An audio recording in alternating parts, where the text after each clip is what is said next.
tied to memory.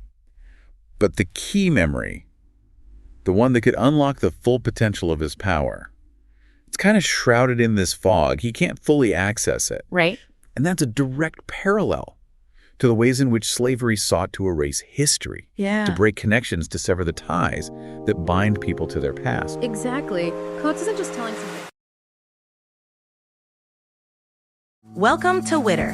Who Has Time to Read? The podcast that brings deep dives for busy minds. Listen to AI hosts Jane and Dane and get ready to unpack the world's most captivating books in just a fraction of the time. Whether commuting, working out, or just squeezing in a quick break, we deliver key insights, thought-provoking themes, and takeaways you can carry into your day. Don't forget to like, subscribe, and leave a comment. Plus, use our links in the description to purchase this book. Your support helps us bring more engaging book discussions to you. Listen and follow us wherever you get your podcasts. Who has time to read? You do, with Witter. Welcome back to Witter. You know that podcast that brings you those deep dives for all those busy minds out there? That's us. This month we are really excited to be shining a spotlight on Black voices. Absolutely. In literature. For sure. And today we are diving deep into Ta-Nehisi Coates' really powerful novel, Yeah. The Water Dancer. It's one of those books that really stays with you. Yeah. Coates just has this way of weaving together history, magical realism, and like deeply personal stories, you know, to create this experience that is both enlightening and emotionally resonant. Absolutely. For those of you who haven't had a chance to read it yet, The Water Dancer tells the story of Hiram Walker. He's a young man who was born into slavery on the brutal Lockless plantation in Virginia. But Hiram is not just any enslaved person. He possesses this mysterious power called conduction. Right. Sort of like a water-based teleportation. Yeah. And it's very intricately linked to his memories, Yes. particularly the traumatic memory of his mother being sold away when he was a child. And that right there, that's where the story grabs you. Yeah. Hiram's power isn't just some like cool plot device, you know? Right. It actually becomes this metaphor for the ways in which memory, trauma, and the legacy of slavery are passed down through generations. Okay, so let's unpack this a bit. We know that Hiram's conduction is tied to memory. But the key memory, the one that could unlock the full potential of his power, it's kind of shrouded in this fog. He can't fully access it. Right. And that's a direct parallel to the ways in which slavery sought to erase history, Yeah. to break connections, to sever the ties that bind people to their past. Exactly. Coates isn't just telling some fantastical story. He's really exploring the psychological and emotional scars of slavery, the ways in which it fractured families and identities. Yes. And leaving behind this gaping wound that continues to affect us today. And then there's Lockless itself. Yes. It's more than just a setting. Yeah. Right. It becomes this microcosm of the antebellum South, like a stage where all the horrors and complexities of that system play out. Yeah. You've got the quality, those elite white slaveholders lording over everyone, and then the low whites Yeah. who are caught in this weird in-between space, aspiring to the power of the quality, Right. but ultimately dependent on the system that keeps Black people enslaved. What's fascinating here is how Coates doesn't paint these characters in these like broad strokes. Right. You know, he gives them depth. Yes. Even those who represent the cruelty of the system. Yes. Like take Maynard, for example, Hiram's white half-brother. Yes. He embodies this like casual cruelty, you know, this willful ignorance that's almost more insidious than outright malice.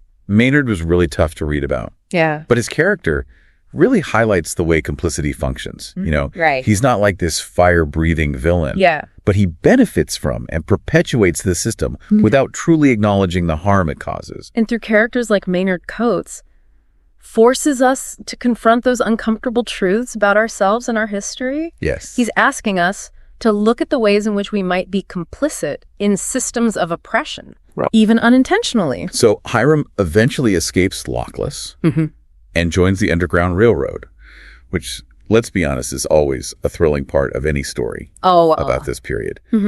But Coates doesn't shy away from the complexities and moral dilemmas that came with this fight for freedom. One of the most striking examples is Hiram's mission to set up Georgie Parks. Wow. So here's this Black man working within the Underground Railroad, but he's actually betraying runaway slaves to slave catchers. Wow. The moral weight of that choice, the fact that Hiram is tasked with bringing him down, it just speaks volumes about the impossible choices forced upon people by this system. It shattered this simplistic idea of good versus evil that we often find in stories about this time period. The lines were blurred. Right. And even within a movement for liberation, there were betrayals, compromises, and heart-wrenching decisions to be made. And it forces us as readers to consider the weight of those choices. Yes. What would we do in those circumstances? How do you navigate morality when the very foundation of your society is built on injustice? It's heavy stuff. It is. But it's the kind of complexity that elevates this book beyond a simple historical novel. Absolutely. The story that stays with you long after you finish reading it. For sure. And speaking of staying with you, let's talk about Hiram's search for Sophia. Their love story is like a thread of hope that runs through the entire book. Yes. Sophia represents connection, yes, family, and a future worth fighting for. Yes. She embodies the resilience of the human spirit, even in the face of dehumanizing conditions. Their relationship really highlights the enduring capacity for love and hope. Yeah. Even in the darkest of times. Yeah. It's a reminder that even under the most oppressive circumstances, the human spirit persists. And it reminds us that the fight for freedom wasn't just about physical liberation. It was about reclaiming those stolen connections. Yeah. About rebuilding families and communities that had been torn apart by slavery. And that brings us back to conduction. Which, as we've discussed, is more than just a superpower. Right. It's a metaphor for the power of memory, the importance of storytelling, and the connection to ancestors. Coates even weaves in the real-life figure of Harriet Tubman, yes, the legendary conductor on the Underground Railroad, yes, as a guide for Hiram on his journey. It's like he's drawing this direct line between the historical reality of resistance and the magical realism of Hiram's powers. This is where it gets really interesting for me. I think the novel itself acts as a form of conduction. Oh, interesting. Coates is carrying these stories, these experiences of enslaved people, to a modern audience. Right. He's bridging time. Yeah. And reminding us that the past isn't really past. Yeah. It lives on in us, in our institutions. Yeah. And in the ongoing fight for justice. Absolutely. Yeah. It's like Coates is saying, listen, the physical chains of slavery might be gone, but the psychological and emotional shackles, the ways in which we still grapple with its legacy, those are very much present. Precisely. And one of the ways he brings that to life is through the visceral descriptions of places like Ryland's jail. You know, this notorious holding pen for runaway slaves. Yeah. The sense of claustrophobia, the constant threat of violence, the psychological torture of being stripped of your identity. It's chilling. It's chilling. Instead of shying away from those brutal realities, Coates forces us to confront them, to feel the weight of them. Yeah. What techniques does he use to create this feeling of claustrophobia for the reader? I think the language itself becomes almost suffocating. Short, clipped sentences, sensory details that just overload the reader, like the stench of sweat and fear, the sound of chains clinking, the darkness pressing in from all sides. And it's within those spaces, within that darkness, that Hiram encounters other enslaved people, each with their own story of resilience and heartbreak. Yes. The young boy who's lost all hope, the old man clinging to memories of his stolen son. Yeah. These encounters highlight the vast spectrum of human experience within this system. It's a reminder that even within this horrific system, there was individuality, there was community, there was a shared struggle for survival. And amidst the despair, there are these flickers of resistance. Maybe they don't have physical freedom, but they find ways to hold on to their humanity. Right. They share stories, they sing songs, they create these small acts of defiance that become vital to their survival. That's a key theme that Coates explores, the power of storytelling as a form of resistance. You know, it's a way of preserving history, of passing down traditions, of affirming one's existence in the face of attempts to erase it. And I think Hiram's gift conduction becomes intertwined with that theme. You know, it's not just about physical escape. It's about the ability to transport memories, to connect people across time and space, to weave a tapestry of shared experiences that can't be silenced. It's almost as if conduction becomes a metaphor for the ways in which Black culture has survived and thrived, despite the attempts to eradicate it. You know, the music, the stories, the traditions that have been passed down through generations. These are all forms of conduction, carrying the legacy of resistance and resilience forward. And let's not forget the women in this story. Yeah. They're not just passive figures. They're active agents, shaping their own destinies within the constraints of this system, We've talked about Sophia, who represents hope and love. Yeah. But there's also Thina, the woman who raises Hiram after his mother is sold away. She's tough, pragmatic, but she also has this deep well of compassion. Thina's character is so compelling because she embodies the complexities of Black womanhood during this time. She's had to make difficult choices to survive, and those choices have shaped her worldview, but she still manages to instill in Hiram a sense of love, a sense of history, a sense of his own worth. And their relationship, like many of the relationships in the book, is nuanced and complex. There's love, resentment, a constant negotiation of power dynamics shaped by the brutal realities of their world. Yeah. It's not a sentimentalized portrayal of family. Yeah. It feels real raw and ultimately deeply human. And then you have Corinne Quinn, this wealthy white woman who becomes Hiram's patroness in the Underground Railroad. She's a fascinating character, full of contradictions. Yes. She's clearly committed to the cause of abolition, but she also operates within the system of power that benefits her. She's willing to manipulate, to lie, to do whatever it takes to achieve her goals. Corinne raises a lot of questions about the nature of allyship. Yeah. Can you truly dismantle a system from within while still benefiting from its privileges? It's a question that resonates even today. It makes you think about the responsibility that comes with privilege. Yeah. It's not enough to just say, I'm on your side. Right. You have to actively work to dismantle the structures that perpetuate inequality, even if it means giving up some of your own power. For sure. And that's one of the things I appreciate about The Water Dancer. It doesn't offer easy answers or simplistic solutions. It forces us to grapple with the complexities of race, class, and power, and to acknowledge that true liberation requires a radical transformation of ourselves and our society. Speaking of radical transformation, how about we dive into some of the specific moments in the book that really illustrate these themes? I'm thinking about the scene where Hiram first experiences conduction in Philadelphia. He's miles away from Lockless, and he stumbles upon this sensory experience that triggers a vivid memory of his mother in the kitchen baking gingerbread. What's so powerful about that scene is that it highlights the way memory can transcend physical boundaries. Right. Even though Hiram is geographically far from Lockless, he's still tethered to his past, to his mother, through the power of memory. And that's when the fog starts to clear, both literally and metaphorically. Yes. Hiram begins to understand that his power is more than just physical transportation. It's about tapping into a deeper well of ancestral memory, of collective experience. Well, it's like he's not just escaping through space, right, but also through time, connecting with the experiences of those who came before him. But as Hiram becomes more adept at conduction, he realizes it's not something he can fully control, Right. It's tied to emotions, to relationships, to the very fabric of his being. Yes. He describes it as feeling like the breaking and resetting of a bone. Oh, man. It's painful, disorienting, but it's also necessary for his growth and understanding. It's a reminder that confronting the past, especially a past marked by trauma, can be a painful and disorienting process. But it's also essential for healing and for understanding who we are. And this leads us to the introduction of Harriet Tubman, who plays a pivotal role in shaping Hiram's understanding of his power. She's not just a historical figure. Right. She's a guide, a mentor, a conduit to a different way of understanding the world and one's place within it.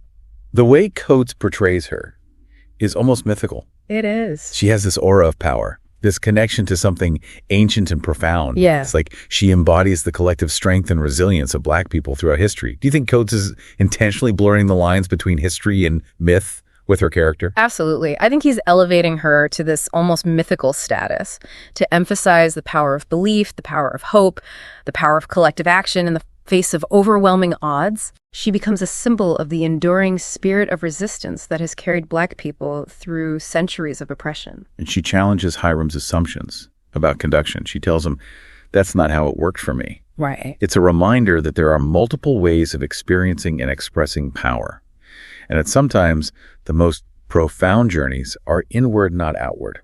And she also highlights the limitations of power.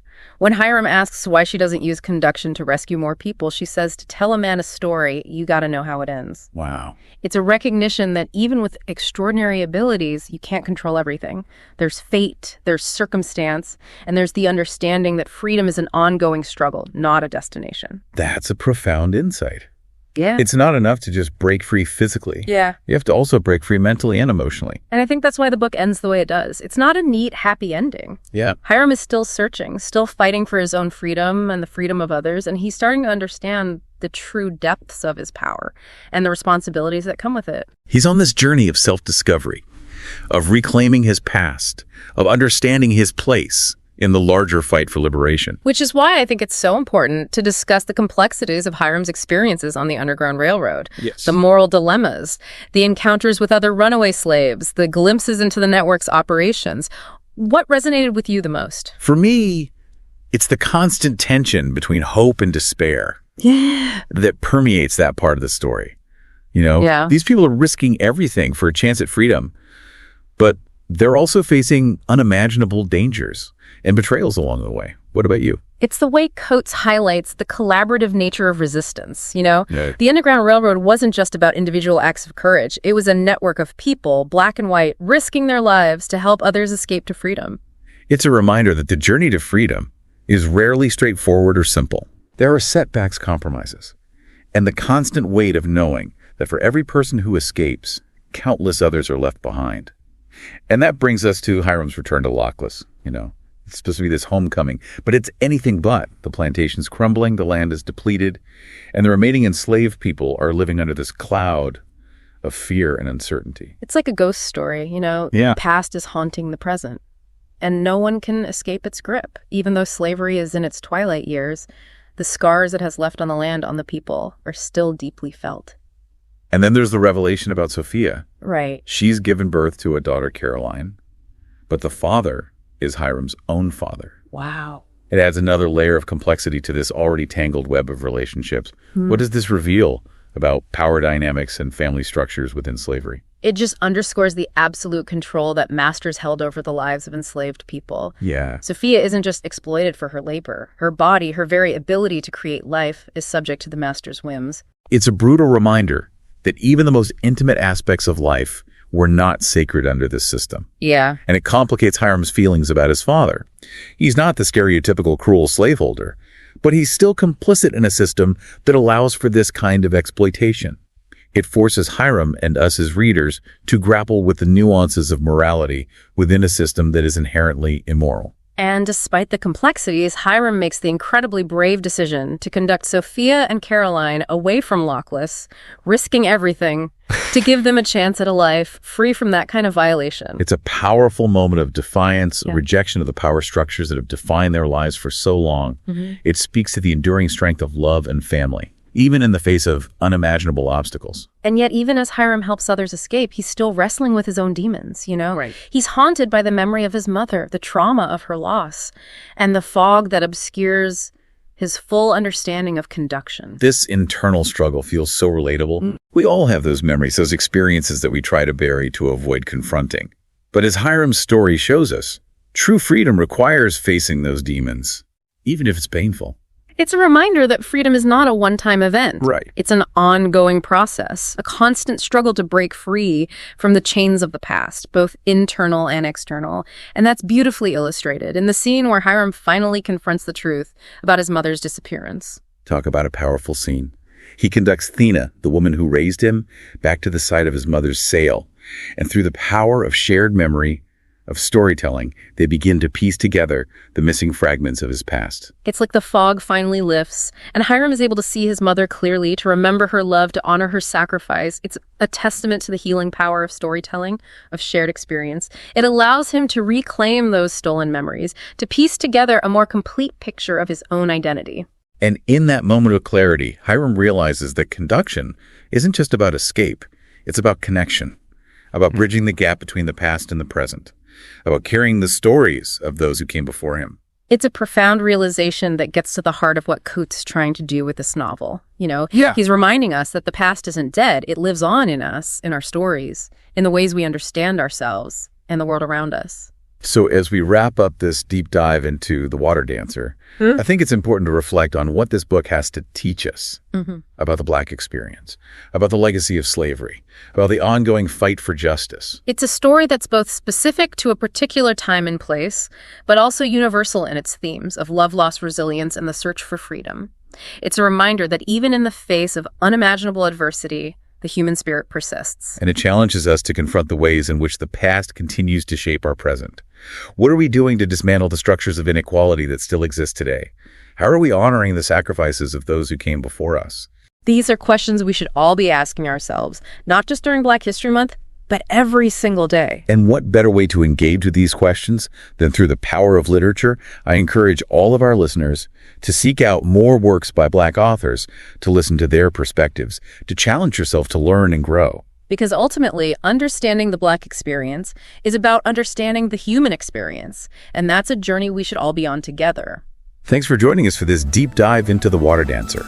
We hope it sparks some insightful conversations and inspire you to seek out more stories that amplify Black voices.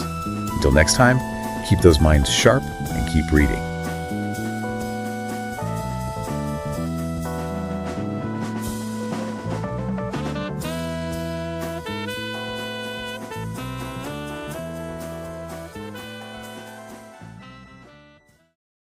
Thanks for listening to Witter, Who Has Time to Read?